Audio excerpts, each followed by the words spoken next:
Hello दोस्तों, आप सबका स्वागत है कुंवर जीएस शिक्षा सेंटर में। आज हम कॉन्स्टिट्यूशन यानी संविधान के बारे में बात करेंगे। जैसे कि एक फैमिली में 8 से 10 मेंबर हो और एक साथ रहने के लिए एक गार्जियन की जरूरत होती है और उनके दिशा निर्देश की जरूरत होती है, वैसे ही इतने बड़े पॉपुलेशन को चलाने के लिए किसी भी देश को एक दिशा निर्देश जानी संविधान की जरूरत पड़ती है। और मैं आज कॉन्स्टिट्यूशन यानी संविधान को डिफाइन करने जा रहा हूँ। जैसा कि a constitution is an aggregate of fundamental principles or established precedents that constitute the best legal basis of polity, organization or other type of entity and commonly determine how that entity is to be governed।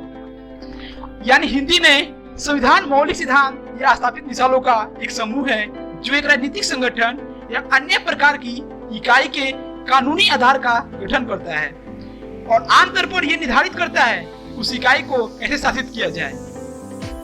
अब हम बात करते हैं संविधान के पिता यानी father of constitution, जिनका नाम है जेम्स मैडिसन। इन्होंने सबसे पहले संविधान के बारे में अपना विचार रखा था और इन्हीं के चलते 21 जून 1788 को दुनिया में सबसे पहले यूएसए ने कॉन्स्टिट्यूशन संविधान को स्वीकार किया था। और इतना ही नहीं, इन्होंने एक निर्णायक भूमिका और अनुसमर्थन के चलते इन्हें संविधान के पिता के रूप में जाना जाता है। और यही नहीं, आगे चलकर वह यूनाइटेड स्टेट ऑफ अमेरिका के चौथे राष्ट्रपति के रूप में चयनित किए गए। दोस्तों, अब हम बात करने जा रहे हैं उस देश के बारे में जहां का संविधान दुनिया का सबसे बड़ा लिखित संविधान है, और वह देश और कोई नहीं, हमारा महान देश भारत है। ब्रिटिश हुकूमत के दौरान जब भारतीयों को एहसास हुआ कि भारत का राजनीतिक भाग्य स्वयं भारतीयों द्वारा निर्धारित किया जाना चाहिए, तो 1922 में सर्वप्रथम ये प्रस्ताव महात्मा गांधी द्वारा प्रस्तुत किया गया और 1934 में एम.एन. रॉय, मानवेंद्र नाथ रॉय द्वारा भारत के लिए एक संवैधानिक सभा यानी कि कॉन्स्टिट्यूएंट असेंबली का अपना विचार सामने रखा। भारतीयों के मांग को लेकर कॉन्स्टिट्यूएंट असेंबली यानी कि संवैधानिक सभा का प्रस्ताव को ब्रिटिशों ने 1940 में स्वीकार किया, लेकिन वह सभा 1946 में आयोजित हुआ और पहला संवैधानिक सभा 1946 में आयोजित किया गया, जिसके अस्थायी राष्ट्रपति सच्चिदानंद सिन्हा थे। उस सभा में भी मुस्लिम लीग द्वारा एक अलग इस्लामिक देश की मांग से सभा को स्थगित कर दिया गया। फिर इस सभा के 2 दिन बाद यानी कि 11 दिसंबर 1946 को डॉक्टर राजेंद्र प्रसाद एक परमानेंट राष्ट्रपति के रूप में संवैधानिक सभा के लिए सम्मानित किए गए और जुलाई के महीने में ही 22 जुलाई 1947 को हमारे राष्ट्रीय ध्वज को मान्यता दी गई। और इस सब के बीच हमारे देश के संविधान को 2 वर्ष 11 महीना 18 दिन लगभग 3 वर्ष का ये अपना ऐतिहासिक कार्य पूरा किया गया। इस संविधान को खत्म करने में लगभग 6.4 करोड़ रुपया खर्च हुआ। फिर 29 अगस्त 1947 को कॉन्स्टिट्यूशनल असेंबली के ड्राफ्टिंग कमेटी के चेयरमैन डॉक्टर बी.आर. अम्बेडकर को बनाया गया और हमारे भारतीय संविधान को 26 नवंबर 1949 को स्वीकार किया गया, जिसमें 284 माननीय सदस्यों ने हस्ताक्षर किए थे। यही वजह है कि 26 नवंबर को भारतीय संविधान दिवस के रूप में मनाया जाता है।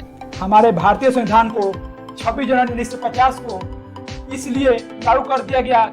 1930 से ही हमारे देश में इसी दिन 26 जनवरी को पूर्ण स्वराज एक्ट मनाया जाता है और अब हम आपको पूर्ण स्वराज एक्ट के बारे में भी थोड़ा जानकारी दे देते हैं। 19 दिसंबर 1929 को भारतीय राष्ट्रीय कांग्रेस ने पूर्ण स्वराज की घोषणा की थी और लोगों ने ब्रिटिश साम्राज्य से पूरी तरह स्वतंत्र होकर अपना राज्य बनाने के लिए संघर्ष करने की प्रतिज्ञा की थी।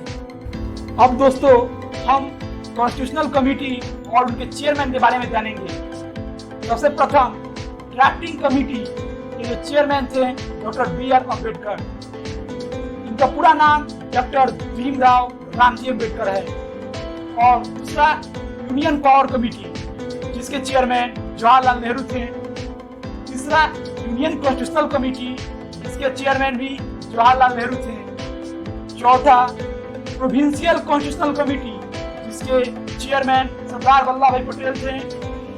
5वां advisory committee on fundamental rights and minorities and tribal affairs, जिसके चेयरमैन सरदार पटेल थे। छठा, रूल्स ऑफ प्रोसीड्यूर कमेटी, जिसके चेयरमैन डॉक्टर राजेंद्र प्रसाद। सातवां, स्टेट कमेटी, जिसके भी चेयरमैन जवाहरलाल नेहरू थे। आठवां, स्टीयरिंग कमेटी, जिसके चेयरमैन डॉक्टर राजेंद्र प्रसाद थे। नौवां, special committee to examine the draft constitution, जिसके chairman sir Alladi Krishnaswami Ayyar थे। और दोस्तों, मैं बताने जा रहा हूं कि हमारे भारतीय संविधान में किस देश से क्या अपनाया गया था। जैसे यूके मींस इंग्लैंड से, जैसे कि parliamentary system, prime minister, cabinet system of minister, single citizenship, nominal head president. और दूसरा देश यूएसए, जिससे उसका written constitution, post of vice president, fundamental rights, supreme court, judicial review, head of the state known as president. यही नहीं, France से भी liberty, equality and fraternity अपनाया गया था। ऑस्ट्रेलिया से concurrent list, central state relation और joint sitting of 2 houses of parliament.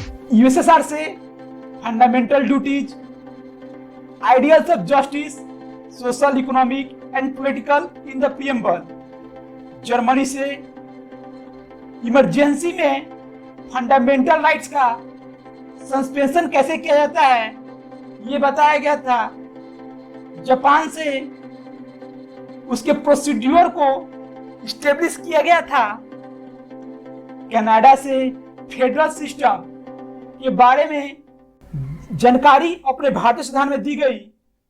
Canada से उसके फेडरल सिस्टम और शेड्यूल्ड पावर को भी संबोधित किया गया है संविधान में। साउथ अफ्रीका से राज्यसभा के इलेक्टेड मेंबर के बारे में जानकारी दी गई है। आयरलैंड से mode of election of president and nomination of member to Rajya Sabha के बारे में जानकारी। दोस्तों, मैंने जितने भी इंपोर्टेंट टर्म का यूज किया है जो हमारे भारतीय संविधान में दूसरे देशों से लिया गया है, उसके बारे में मैं अपने नेक्स्ट वीडियो में जानकारी दूंगा। और अगर आपको ये वीडियो अगर अच्छा लगा हो तो आप मुझे और मेरे चैनल को बहुत सारा प्यार, और ये प्यार लाइक, शेयर एंड सब्सक्राइब करके दे सकते हैं। धन्यवाद। मिलते हैं नेक्स्ट वीडियो में।